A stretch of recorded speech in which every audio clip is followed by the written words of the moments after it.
हमारी first year Urdu की class है और आज जो चैप्टर हम लोग पढ़ने जा रहे हैं वो है ठेले वाला शहजादा।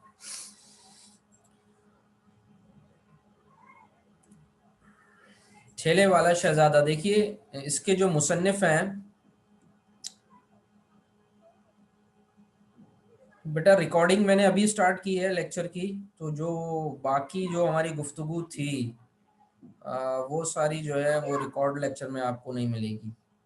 अभी चूंकि हमने स्टार्ट किया है चैप्टर, तो यहाँ से आप अपनी किसी क्लासमेट से ज़रा रब्ता कर लीजिएगा, वो आपको सारी इन्फॉर्मेशन बता देंगे बाकी। ठीक है, वरना आप जो है मुझसे रब्ता कर लीजिएगा, मैं आपको बता दूंगा। देखिए जी, ठेले वाला शहज़ादा चैप्टर का नाम है। इसके मुसन्निफ़ हैं ख्वाजा हसन निज़ामी, और ये माखूज़ है। माखूज़ का मतलब आप सबको पता है, लिया गया है बेगमात के आंसू। ये किताब का नाम है बेगमात के आंसू, इसमें से ये चैप्टर लिया गया है। और इसकी कैटेगरी क्या है? सिन्फ का मतलब होता है कैटेगरी। ये किस कैटेगरी से बिलोंग करता है? उर्दू अदब की जो कैटेगरीज होती हैं, तो उसमें से यानी नॉवेल है, अफसाना है, या ड्रामा है, या मजमून है, तो ये मजमून की कैटेगरी से है। ये तमाम चीज़ें एमसीक्यूज के लिए बहुत इंपॉर्टेंट हैं। चैप्टर का नाम, उसके राइटर का नाम, वो कहाँ से लिया गया है, और वो किस कैटेगरी से बिलोंग करता है, इसको नोट करते रहा करें आप लोग अपने पास, ये याद करने वाली चीज़ें होती हैं। मुसन्निफ ख्वाजा हसन निज़ामी, माखूज अज बेगमात के आंसू। सिन्फ क्या है इसकी कि ये एक मजमून है, मजमून की कैटेगरी में इसको शामिल किया गया। अच्छा, मुसन्निफ के हवाले से मैं आपको ज़रा सा बता दूं कि इनके नाम के साथ देखिए आप, निज़ामी लगा हुआ है। ये जो निज़ामी इनके नाम के साथ लगा है, ये निस्बत है, और ये निस्बत इनको मिली है चूँकि ये हिंदुस्तान में एक मशहूर दरगाह है हज़रत निज़ामुद्दीन औलिया की। ओके बेटा, ठीक है। हिंदुस्तान में एक मशहूर और मारूफ दरगाह है, सूफ़ी बुज़ुर्ग हैं, और बहुत ही मशहूर और मारूफ हैं, बहुत फेमस हैं। हज़रत निज़ामुद्दीन औलिया, आप लोगों में से शायद बहुत सारे लोग फेमिलियर भी होंगे, वाकिफ़ होंगे इनसे, इनके नाम से। तो उस दरगाह के अंदर मुसन्निफ़ की पैदाइश हुई थी, क्योंकि मुसन्निफ़ के जो वालिद साहब थे वो उस दरगाह से वाबस्ता थे। वहीं वो उनकी जो खिदमत गुज़ार होते हैं और जो वहाँ की ज़िम्मेदारियाँ निभा रहे होते हैं, तो उनमें से एक थे। तो उनकी जो फ़ैमिली थी वहीं रहती थी मज़ार के अहाते में, तो वहीं पर आपकी पैदाइश हुई, और उस मज़ार में पैदाइश होने की बिना पर आपने अपने नाम के साथ निज़ामी लगाया है, ख्वाजा हसन निज़ामी। तो आप चाहें तो ये इस इनके इंट्रोडक्शन में ये बात लिख सकते हैं। अच्छा, माखूज अज बेगमात के आंसू सिन्फ है मजमून। अब थोड़ी सी इन्फॉर्मेशन और देखिए, सफ़ा नंबर 22, अगर आपके पास बुक्स हैं तो बुक का पेज नंबर 22 आप निकाल सकते हैं, वहाँ पर आपको ये चैप्टर मिल जाएगा। इस चैप्टर का जो डिस्क्रिप्टिव हमारा जो पेपर आता है, उसमें खुलासा आता है और सवाल जवाब आते हैं।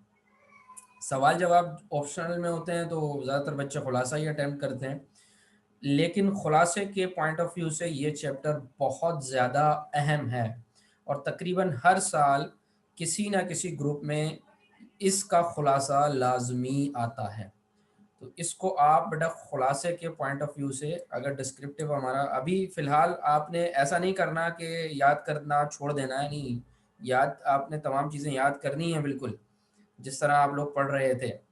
आप मिड टर्म बेशक आप दें, एमसीक्यूज टाइप पेपर की भी तैयारी करनी है, और जो आपका डिस्क्रिप्टिव पेपर होता है, सब्जेक्टिव पेपर होता है, उस लिहाज से भी आपने तैयारी रखनी है। और जब फाइनल हो जाएगा हमारे बोर्ड की तरफ से कि आया डिस्क्रिप्टिव होगा या ऑब्जेक्टिव होगा, तो फिर आप उनमें से जो भी एक होगा उसकी तरफ चले जाएंगे, उसकी ज़्यादा तैयारी करेंगे। लेकिन अभी फ़िलहाल चूँकि फाइनल नहीं है, दोनों तरीक़ों को आपने रखना है, खुलासा भी इसका याद करना है। तो अभी फ़िलहाल इसका खुलासा भले याद ना करें, अभी अपने मिड टर्म की तैयारी करें, मिड टर्म के बाद फिर इन तमाम चीज़ों को आपने वैसे ही कंटिन्यू करना है। अच्छा जी, अब ये ठेले वाला शहज़ादा इसका टाइटल है, तो इसमें आपको टाइटल से ही मालूम हो रहा होगा कि एक शहज़ादे की कहानी है, और ये ठेले वाला है, यानी ये ठेले वाला शख्स और शहजादा, ये कैसे पॉसिबल हो गया? और ये कोई कहानी नहीं है, ये जो है दर हकीकत एक हकीकी जो है वो मजमून है। और ये शहजादा कोई कहानियों वाला शहजादा नहीं, बल्कि हकीकी शहजादा है जो कि ठेला चलाता था। ठेला क्यों चलाने लगा, क्या नौबत आ गई कि वो शहजादा जो उसका हैसियत थी वहाँ से वो ठेला चलाने के मकाम पर आ गया, ये कैसे हुआ? ये तमाम चीज़ें, इसका तज़किरा आपको इस मज़मून में मिलता है और बड़ा ही इंटरेस्टिंग सा है और बड़ा ही इबरतनाक भी है। ये है कौन ये शहजादा?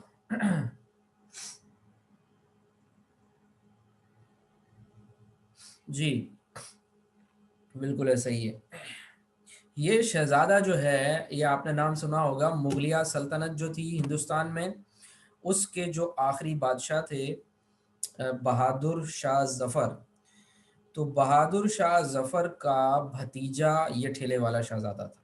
बहादुर शाह जफर का भतीजा था और इसका नाम था जफर सुल्तान। तो जब बादशाह वक्त का भतीजा है तो जाहिर सी बात है वो शहजादा ही है। जी, जफर सुल्तान मिर्जा, इसका नाम है जफर सुल्तान और ये बहादुर शाह जफर का भतीजा है। अब ये शहजादे से मुंतकिल होना ठेले वाले की उस तक, तो इस बीच का जो सफ़र है और बड़ा ही दर्दनाक और बड़ी ही गमनाक स्टोरी है, वो इसके अंदर वो तमाम चीज़ों का तस्करा मिलेगा और वही इसका जो है वो मरकज़ी ख्याल है। अब ये जो कहानी है जिससे पता चलेगा कि ये ठेले वाला जो था ये शहजादा था, ये एक्चुअली एक वाक़या पेश आया था, उस वाक़ये की वजह से लोगों को पता चला कि ये ठेले वाला जो है ये कोई मामूली ठेले वाला नहीं है, बल्कि ये तो एक शहजादा था। आइए उस वाक़ये की तरफ चलते हैं। ये वाक़या है बेटा 11 मई 1917 का। 11 मई 1917 का एक गर्म तरीन दिन था, बहुत धूप थी, सूरज अपने जोबन पर था। एक बूढ़ा ठेले वाला जो अपने ठेले के ऊपर ईंटें लाद कर दिल्ली शहर की तरफ जा रहा था, क्योंकि दिल्ली शहर की तामीरात वगैरह हो रही थी और अंग्रेज़ों का इक़्तिदार पूरे हिंदुस्तान पे छा गया था और वो दिल्ली को मरकज़ बनाया हुआ था उन्होंने अपनी हुकूमत का, लिहाज़ा उसकी तामीरात हो रही थी। तो उस तामीरात के सिलसिले में एक बूढ़ा जो था वो अपने ठेले पे ईंटें लाद कर ले जा रहा था। ये बूढ़ा जो था वो असल में बहरा था, एक कान से उसको बिल्कुल सुनाई नहीं देता था। अब जब ये जा रहा था तो रोड पर पीछे से एक गाड़ी आई, उसने सायरन दिया 2-3 दफ़ा, लेकिन चूँकि बूढ़ा जो था वो बहरा था। ईयर है 1917, 1917। तो कई दफ़ा हॉर्न देने के बावजूद ये ठेले वाला जो था ये साइड पे नहीं हुआ और देखते ही देखते, जी सही है, 11 मई 1917, तो इसका हो गया एक्सीडेंट। अब जब एक्सीडेंट हो गया तो वो जो उस गाड़ी में सवार थे लोग, उसमें एक ड्राइवर था और एक मियाँ बीवी थे। तो वो जो मालिक था वो उतरा और उसने इस बूढ़े को पीटना शुरू कर दिया। 2-4 खाने के बाद जो बूढ़ा था उसने भी फिर जवाबन, जो इसके पास हंटर होता है, बैल चलाने वाला, बैल को हाँकने वाला जो हंटर होता है जिसको चाबुक बोलते हैं, उससे उस शख्स को जब मारा तो उसका सर फट गया। इतने में वो जो ड्राइवर था वो उतरा, वो जब आया तो उसको भी मार के उसको भी जख्मी कर दिया। फिर ये लोग गालियां देते हुए उसको वहां से चले गए। बूढ़ा बहरा था, उसको गालियों की भी आवाज नहीं आई, चला गया। अब जनाब अगले दिन मामला चला जाता है पुलिस स्टेशन में और ये जो इलाका था जिस इलाके में ये लोग थे वो था रायसीना। तो रायसीना के पुलिस स्टेशन के अंदर जनाब ये सब के सब वहाँ पे जमा होते हैं और तमाम ठेले वालों को वहाँ पे बुलाया जाता है। क्या रिपीट करूं बेटा नबील, क्या रिपीट करूं? टाइम बेटा बहुत कम रह गया, 10 मिनट रह गए आपकी क्लास ओवर होने में। रायसीना इलाका है, रायसीना। तो रायसीना के पुलिस स्टेशन में सारे ठेले वालों को बुलाया जाता है किसने किसको मारा? क्यों बेटा, आपके पास क्या आवाज़ क्लियर नहीं आ रही क्या? एक बूढ़े ठेले वाले ने, जिन लोगों ने एक्सीडेंट किया था और उसको तशद्दुद किया था ठेले वाले को, तो उस ठेले वाले ने फिर उनको मारा। अच्छा जी, आगे देखिए।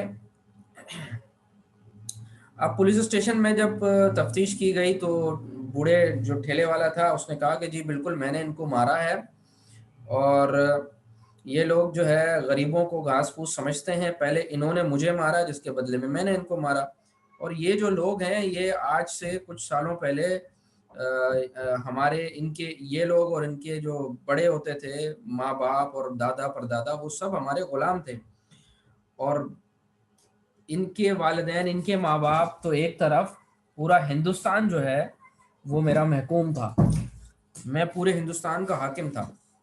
ये बात सुनने के बाद लोगों ने मजाक उड़ाया और कहा कि ये पागल हो गया है बूढ़ा, लिहाजा उसने उसको हवालात में बंद कर दिया और कहा कि अगले दिन अदालत लेके जाएंगे। अगले दिन जब अदालत में लेकर गए, चालान पेश किया, तो वहाँ पर जज ने कहा कि अपना बयान रिकॉर्ड करवाए।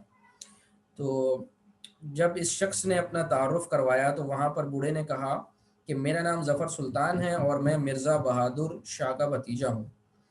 गदर के बाद, गदर कहते हैं बेटा बगावत, जो 1857, आपने उर्दू में जो चैप्टर पढ़ा था तश्कील पाकिस्तान, उसमें मैंने आपको पढ़ाया था 1857 की जंग आज़ादी।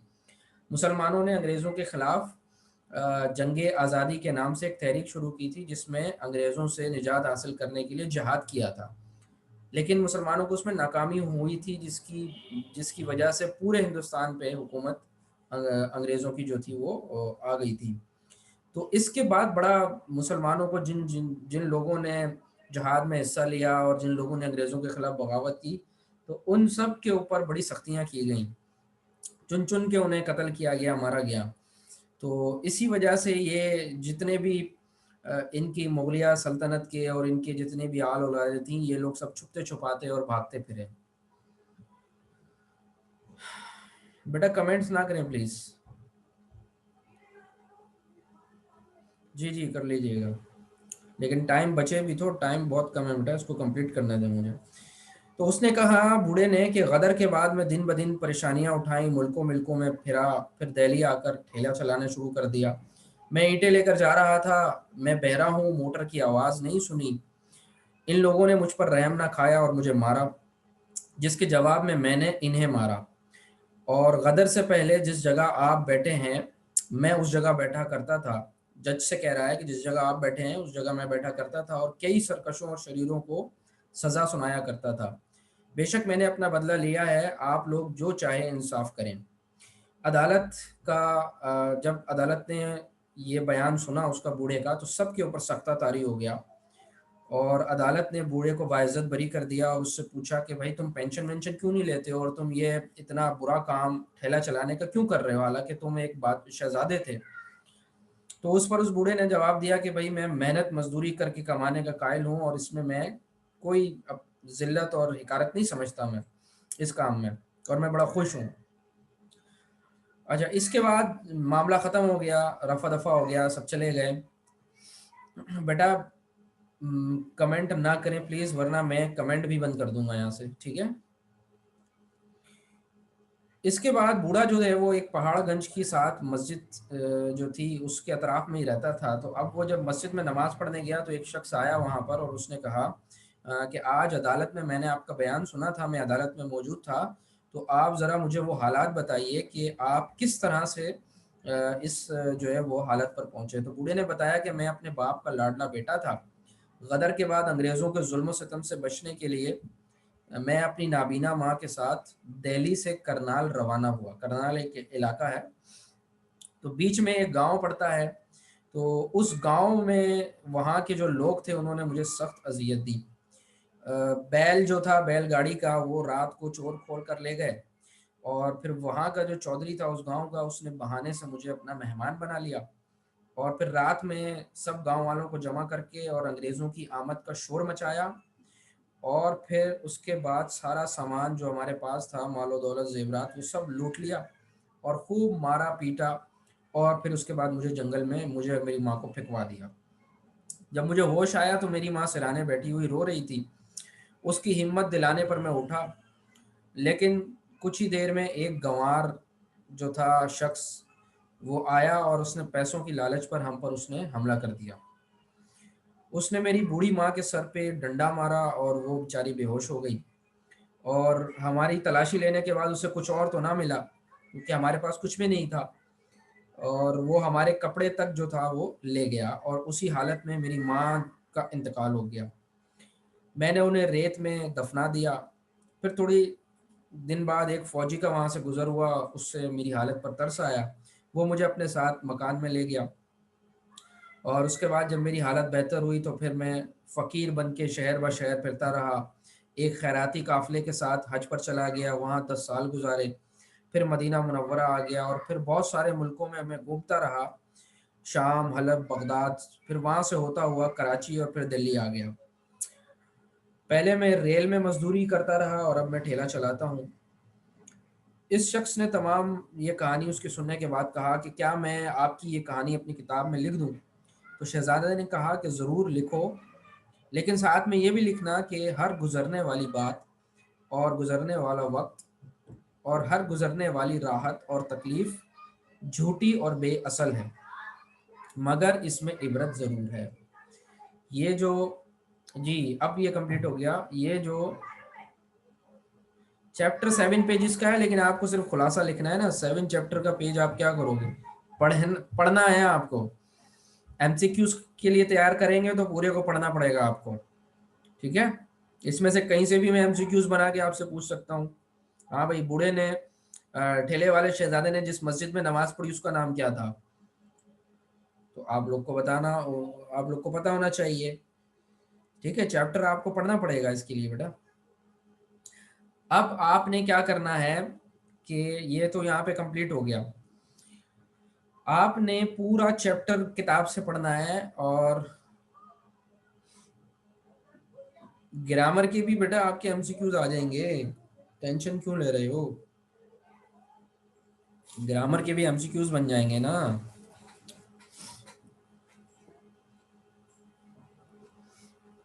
ऐसे अभी फिलहाल आप एमसीक्यूज की तैयारी करो।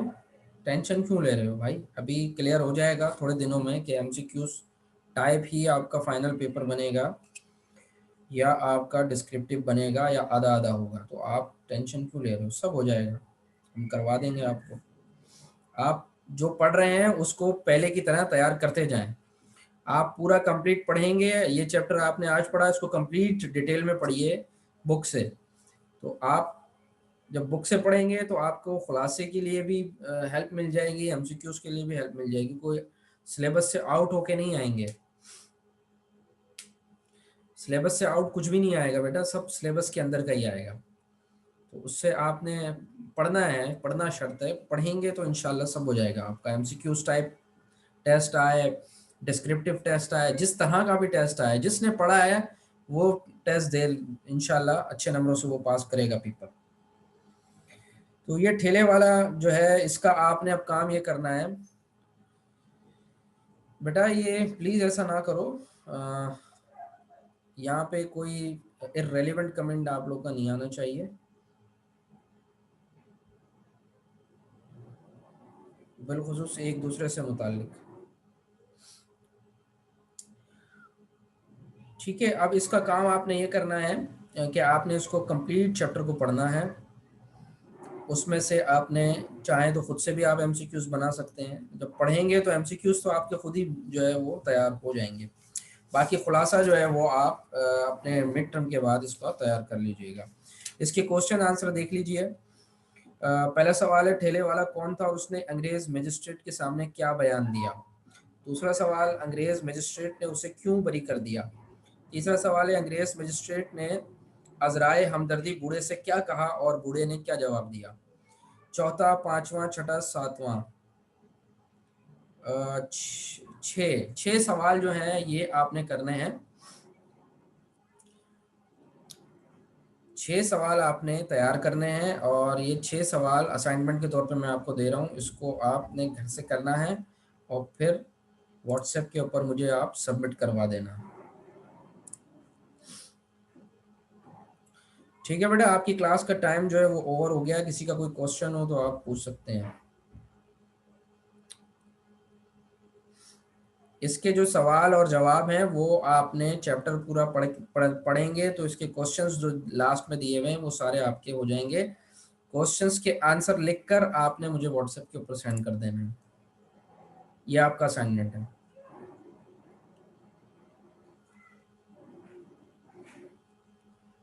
बाकी किसी स्टूडेंट का कोई क्वेश्चन है तो बड़ा क्वेश्चन कर लें जल्दी से।